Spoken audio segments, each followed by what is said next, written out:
one of the questions that I posed was, what are one of your habits that you're really addicted to that maybe is not really serving you?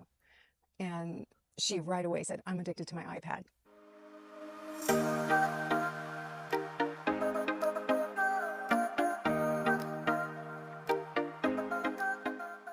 I thought I'd make an impromptu video because of one of the conversations I just had with another lady who comes here and walks her dog. And she's quite lovely.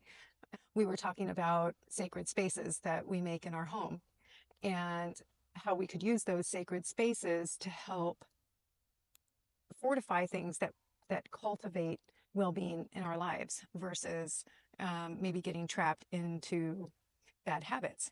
And so while we were walking, one of the questions that I posed was, what are one of your habits that you're really addicted to that maybe is not really serving you? And she right away said, I'm addicted to my iPad. And we kind of chuckled, and she said, no, really. And I have brought my iPad into the space where I read. And she said, I love reading and I have these amazing books. And I studied literary arts when I was in college. And I'm rereading books. And even though I've read these books before, there are these words in the books that are beautiful and confusing. I don't know what they mean. So I get my iPad and I search these words, but it distracts me. I stop reading. I get into my iPad. I start looking at these other things. I'm on the digital hemisphere, and it doesn't take long. Just within those seconds of looking up a word, I'm distracted and I don't get back to my book.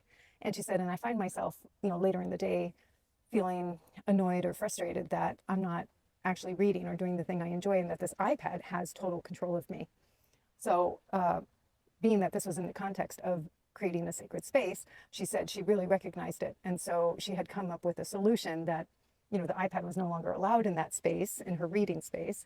And instead she brought a notebook out with a pen and started making a list of all the words that she came across as she was reading, and that she would look them up later when she was, more quote unquote allowed to be on her iPad.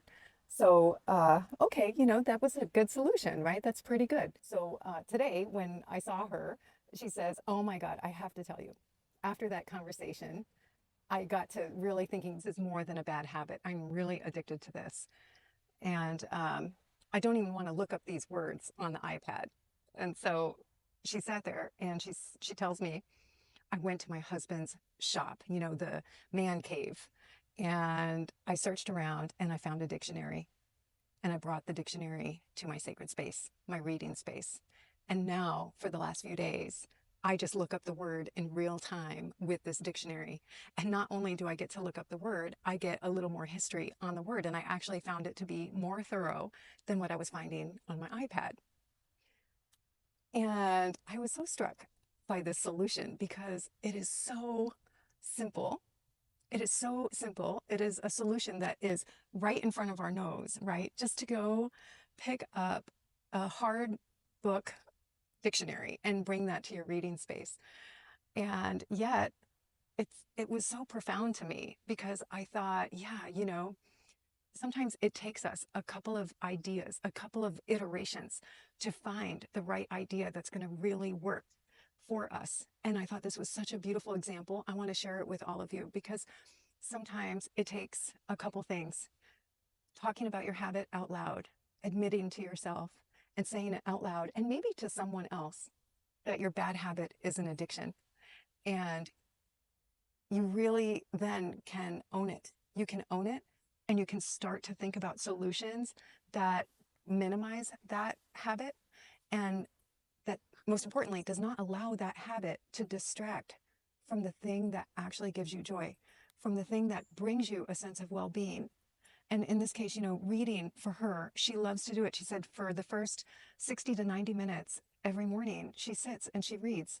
And now with this dictionary, she gets to look up words in real time. And she had this new joy, and she talked about a new lifestyle habit that she's bringing in. And just for her too, it's so simple, but it's made her so happy. So again, maybe in the short term, it feels like happiness, but I come to that deeper level of joy and contentment when we allow ourselves to have the time and the commitment to the self-care or the activity that you know really fulfills you deeply. And she found a way to do that all in that same sitting.